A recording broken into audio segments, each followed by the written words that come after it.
Welcome students to YouTube channel SRK all in one classes. आज हम पढ़ रहे हैं क्लास 9 का मैथमेटिक्स का चैप्टर नंबर 7 ट्रायंगल्स। उसकी हम एक एक्सरसाइज कंप्लीट कर चुके हैं, एक्सरसाइज 7.1, और हम पढ़ेंगे एक्सरसाइज 7.2 का बेसिक कंसेप्ट। एक्सरसाइज 7.2 जो है उसका बेसिक कंसेप्ट डिपेंड करता है on isosceles triangle. Isosceles triangle क्या होता है? हम बचपन से पढ़ते थे ट्रायंगल्स जो होते हैं वो 3 टाइप्स के होते हैं। एक होता है स्केलेन ट्रायंगल, जिसकी कोई भी साइड्स आपस में, ट्रायंगल की कितनी साइड्स होती है? 3 साइड्स। तीनों साइड्स अगर एक दूसरे से इक्वल नहीं होगी तो स्केलेन ट्रायंगल होगा। अगर किसी भी ट्रायंगल में कोई भी 2 साइड्स अगर इक्वल हो, सेम है, मतलब इक्वल लेंथ है उसकी, तो उस ट्रायंगल होगा आइसोसेलेस ट्रायंगल। और किसी भी ट्रायंगल की अगर तीनों साइड इक्वल हो तो कहलाएगा इक्विलैटरल ट्रायंगल। ठीक है, तो आज हमारा फोकस करेंगे केवल और केवल आइसोसेलेस ट्रायंगल पर। आइसोसेलेस ट्रायंगल क्या होता है, एक बार डायग्राम से मैं आपको समझा देता हूं। मान लीजिए suppose there is a triangle, triangle ABC। ये कोई ट्रायंगल है, ट्रायंगल AB और C, और इसके अंदर ये आइसोसेलेस ट्रायंगल अगर इसकी 2 साइड्स इक्वल हो, मान लीजिए कि इसकी AB = AC है, ये 2 साइड्स इक्वल है। ठीक है, मतलब AB किसके इक्वल है? AC के। ये दोनों इक्वल साइड्स इक्वल है। तो ये जो एंगल है, किसी भी ट्रायंगल में 3 एंगल होते हैं, तो जो साइड्स इक्वल है, जो साइड्स इक्वल है उनके अपोजिट्स एंगल, उस साइड का जो अपोजिट एंगल है वो भी आपस में क्या होंगे? इक्वल होंगे। यानी कि AC का अपोजिट, AC साइड का अपोजिट एंगल कौन सा हो गया? Angle B। और AB साइड का अपोजिट एंगल कौन सा हो गया? Angle C। यानी कि एंगल B = एंगल C होगा। अगर हमको ये गिवन है तो इट इज आल्सो गिवन। ठीक है, अगर हमको एक चीज दे रखी है, किसी भी ट्रायंगल के 2 साइड्स इक्वल है, तो इसका मतलब ये है कि उन 2 एंगल भी इक्वल होंगे। और उल्टा अगर दे दिया जाए, किसी भी ट्रायंगल में 2 एंगल इक्वल हो, इसका मतलब 2 साइड्स इक्वल होगी, तो वो ट्रायंगल क्या कहलाएगा? आइसोसेलेस ट्रायंगल कहलाएगा। और यहां पर आपकी बुक में एक्सरसाइज 7.2 की एक थ्योरम भी है। वो थ्योरम ये है कि angle opposite to equal sides of an isosceles triangle are equal. यानी कि जो मैं कह रहा हूं, अगर कोई भी ट्रायंगल है, उसकी इक्वल साइड्स के अपोजिट जो एंगल है, ये इक्वल साइड्स होगी AB और AC, इसके अपोजिट जो एंगल है, इस साइड का अपोजिट एंगल कौन सा हो गया? सामने वाला एंगल C। और AC का अपोजिट एंगल कौन सा हो गया? Angle B। वो भी आपस में क्या होंगे? इक्वल होंगे। और ये थ्योरम, इसको मैं प्रूव करना है, तो प्रूव करना बहुत ही आसान है। देखिए क्या करिए आप, ये आपको दे रखा है AB = AC, ये गिवन है, हमको ये प्रूव करना है, टू प्रूव। ठीक है, तो बहुत ही सिंपल है। हम यहां पर एक एंगल बाइसेक्टर है, हम ड्रॉ करेंगे। जो एंगल है इसका हम एंगल बाइसेक्टर यानी कि इसको 2 पार्ट में हम डिवाइड कर रहे हैं। इस एंगल A को, एक ये हो गया और एक ये हो गया, और इस पॉइंट को हम D नाम दे दूं यहां पर। क्लियर? तो देखिए, जो angle ABD is congruent to triangle ACD, ये प्रूव हो जाएगा। कैसे प्रूव होगा? देखिए AB AC के इक्वल है। ठीक है, AD कॉमन साइड हो गई, और ये by construction angle BAD = DAC, ये एंगल और ये एंगल बराबर है बाय कंस्ट्रक्शन, तो साइड एंगल साइड वाला फॉर्मूला लग जाएगा, तो ये और ये इक्वल हो जाएंगे। और जब ये ट्रायंगल कॉन्ग्रुएंट हो गए, तो हमारा जो रिमेनिंग पार्ट्स है, common part of the congruent triangles, वो भी इक्वल होंगे। नहीं, एंगल B एंगल C के इक्वल होगा। नहीं समझ में आया? अभी देखिए। ठीक है, तो बाय कंस्ट्रक्शन हमने कर दिया। ठीक है, draw AD such that bisect angle A। AD इस प्रकार ड्रा किया कि एंगल A को बाइसेक्ट करे। अब जब एंगल A को बाइसेक्ट कर लिया उसने, तो triangle ABD and triangle ABD and triangle ACD, ABD और CD में देखिए AD = AD, दोनों वापस में बराबर है क्योंकि कॉमन साइड है, एक ही है। चलिए सेकंड, AB = AC, ये हमको गिवन है, दे रखा है। AB और AC आपस में इक्वल है। ठीक है, और एंगल A ये इसको ऐसे लिखते हैं, angle B A D is equal to angle D A C. ठीक है, ये हो गया बाय कंस्ट्रक्शन।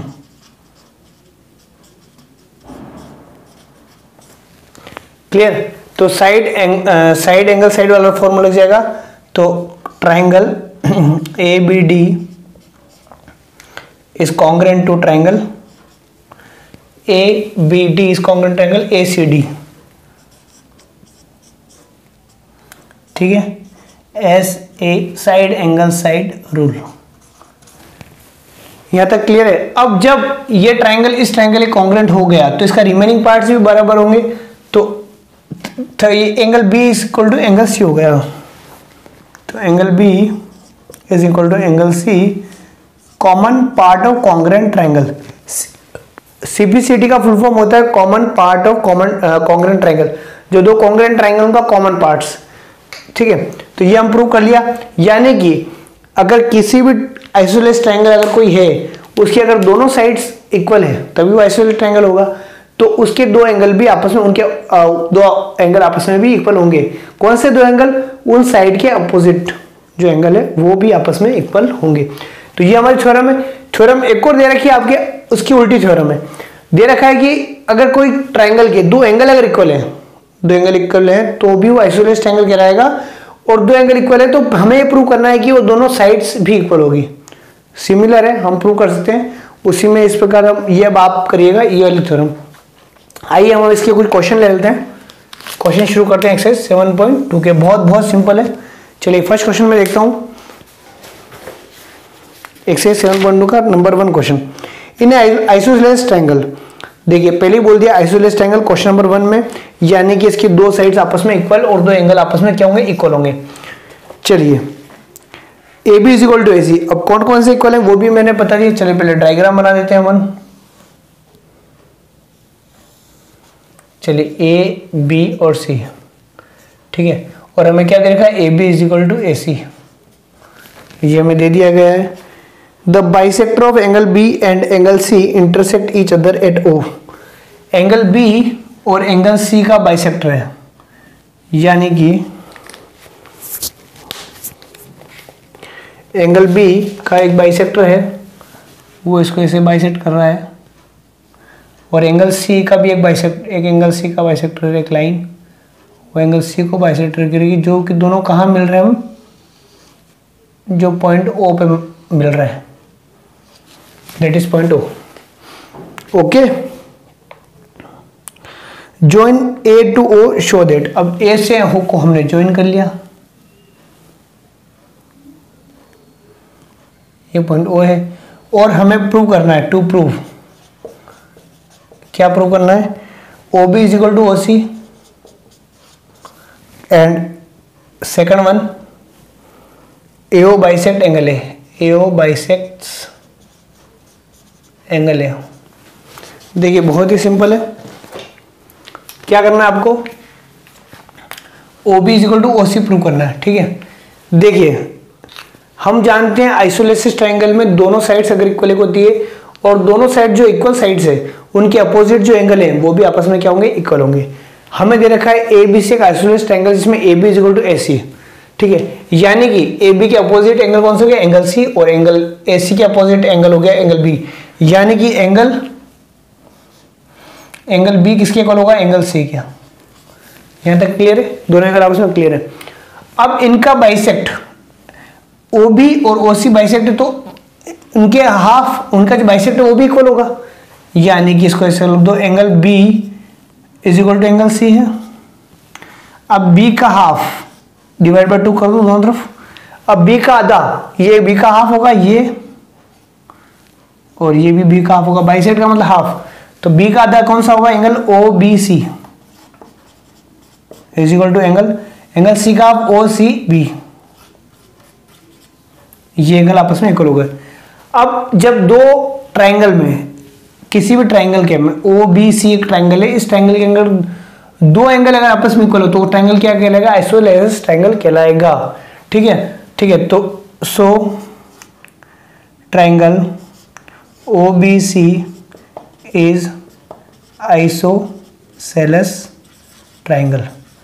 अब कोई भी ट्राइंगल अगर आइसोलेस ट्राइंगल हुआ, कोई भी ट्राइंगल अगर आइसोलेस ट्राइंगल हुआ तो इसका मतलब जो दो एंगल इक्वल हैं उनके अपोजिट जो साइड्स होगी वो भी आपस में क्या होगी, इक्वल होगी।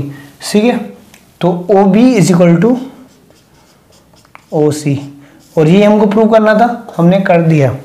चलिए अब आगे प्रूव करना है। ये तो फर्स्ट वाला हमारा क्वेश्चन कंप्लीट हो गया। सेकंड क्या है, एओ बाइसेक्ट एंगल है, एओ इसको बाइसेक्ट करे, मतलब ये वाला एंगल और ये इक्वल है, ये एंगल और एंगल इक्वल होगा। कैसे प्रूव करेंगे, देखिए हमें ये तो प्रूव कर दे कि ओ बी ओ सी के इक्वल है, ये प्रूव ये हमें दे रखा है A B A C equal है, ठीक है, और ओ ए जो है कॉमन साइड है। ठीक है, मैं आपको बता देता हूँ, ये आप करिएगा।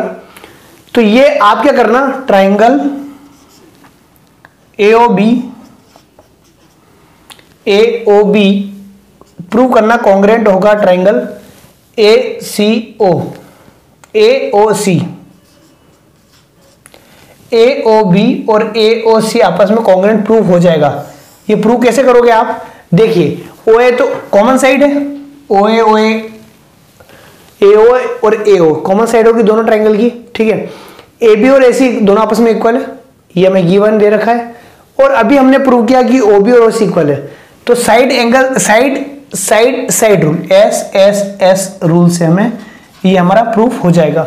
जब ये हमारा प्रूव हो गया, ये ट्राइंगल इस ट्राइंगल के कॉन्ग्रेंट है, तो इसके रिमेनिंग पार्ट है CPCT common part of congruent triangle भी इक्वल होंगे।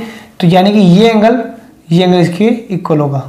जब ये एंगल और ये एंगल आपस में इक्वल होंगे, ये एंगल और ये एंगल आपस में इक्वल होंगे, तो हम कह सकते हैं कि AO जो है वो बाइसेक्ट कर रहा है एंगल, क्योंकि ये लाइन क्या होगी, A होगी, ये बाइसेक्ट कर रहा है एंगल A को। इस प्रकार आप प्रूव कर सकते हैं क्वेश्चन नंबर 1। एक क्वेश्चन और ले लेता हूं मैं। अब अगला हम करते हैं क्वेश्चन नंबर 2। क्वेश्चन नंबर 2 बहुत सिंपल है। इस डायग्राम दे रखा है ABC का,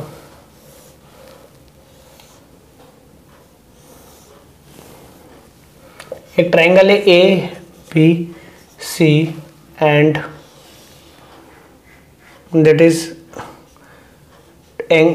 from vertex X there is a drop altitude AD, और यहाँ पर इसने बोला परपेंडिकुलर बाइसेक्टर है।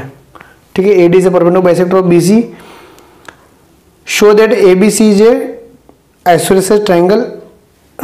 चलिए बहुत ही सिंपल है ये क्वेश्चन। हमें दे रखा है AD इज परपेंडिकुलर बाइसेक्टर, ये गिवन है। अब परपेंडिकुलर बाइसेक्टर का मतलब क्या हो गया, परपेंडिकुलर दो चीजें, एक तो परपेंडिकुलर भी और बाइसेक्टर भी। परपेंडिकुलर मतलब AD एक 90 डिग्री एंगल बनाता है परपेंडिकुलर बाइसेक्टर ऑफ BC।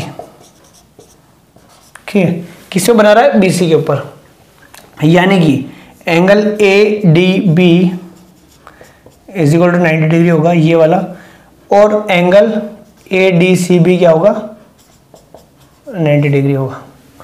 ये दोनों एंगल 90 डिग्री होंगे। यहां तक क्लियर है। आगे हम देखते हैं, बाइसेक्ट भी कर रहा है इसको, किसको, साइड को, यानी कि BD is equal to DC। ये दो चीजें हमें दे रखी है, ये हमें गिवन है। इसका मतलब ये है जो हमें दे रखा लाइन AD से perpendicular bisector of BC, perpendicular भी और बाइसेक्ट भी है। इसका मतलब BD ये इसके इक्वल है और ये 90 है। ठीक है, तो देखिए अब हमें प्रूव करना है कि ABC एक आइसोसेलेस ट्राइंगल है जिसमें AB is equal to AC होगा। बहुत ही सिंपल है, हमें क्या प्रूव करना है कि ये जो ट्राइंगल है ABD is congruent to ADC हो जाएगा। देखिए ये कॉमन साइड है AD, ये 90 और ये साइड इसके, मतलब साइड एंगल साइड का फॉर्मूला हमें लग जाएगा, और ये से कॉन्ग्रुएंट हो जाएगा ABD is equal to ADC, और रिमेनिंग पार्ट हमेशा हम इजीली कॉमन हो जाएगा। आइए देखते हैं, समझते हैं। देखिए in triangle ADC and triangle ADC and triangle ADB, ADC और ABD में देखिए AD is equal to AD, ये हमारा हो गया कॉमन साइड, क्या हो गई हमारी, कॉमन साइड हो गई। ठीक है, आगे देखिए। अब उसके बाद ADB 90 है और ADC भी 90 है। ठीक है। यहाँ हम लिखते हैं angle A D B is equal to angle A D C, दोनों आपस में इक्वल है और वो किसके बराबर, 90 डिग्री के बराबर। B D is equal to D C, देखिए साइड एंगल साइड, यानी कि ये ट्रायंगल हो जाएगा A D B, triangle A D B is congruent to triangle A, जिसे जो वर्टेक्स जिस वर्टेक्स के कॉरस्पॉन्डिंग है उसी के सामने ए के साथ ए, फिर डी आ रहा है, डी के यहाँ पर फिर डी और बी की जगह सी आ जाएगा, दोनों क्या होंगे, कॉन्ग्रुएंट हो जाएंगे। तो अब रिमेनिंग पार्ट भी इक्वल होगा। देखिए ये साइड इस साइड के इक्वल है, ये कॉमन साइड तो तीसरी साइड की इक्वल होगी, यानी कि ए बी किसके इक्वल होगा, ए सी के। So A B is equal to A C. यहाँ हम लिख देंगे side angle side rule, और यहाँ पे लिख देंगे C common part of congruent triangle. CPCT का मतलब common part of congruent triangle, जो बचा हुआ कॉमन पार्ट है वो कॉन्ग्रुएंट ट्रायंगल का इक्वल होगा। तो A B is equal to C D. और किसी भी ट्रायंगल के अंदर अगर दो साइड्स आपस में इक्वल होगी तो वो ट्रायंगल क्या होगा, आइसोसेलेस ट्रायंगल होगा। It means triangle A B C is isosceles triangle. क्या होगा, वो आइसोसेलेस ट्रायंगल इन विच, जहां पर ए बी किसके इक्वल है, ए सी के। तो इस प्रकार ये हमारा क्वेश्चन 2 होता है। बाकी रिमेनिंग क्वेश्चन मैं चाहूंगा आप करें, और बहुत ही सिंपल है, सिंपल सा लॉजिक लगाएं, दो ट्रायंगल को कॉन्ग्रुएंट प्रूव करें, तीसरे कॉमन सीपीसीटी हो जाएगा, common part of congruent triangle अपने आप इक्वल हो जाते हैं और हमारा आंसर आ जाएगा। तो इस प्रकार ये एक्सरसाइज आप करें, बहुत ही सिंपल है। केवल 8 क्वेश्चन है, 2 मैं कर चुका हूँ, 6 क्वेश्चन आप करें। Thank you.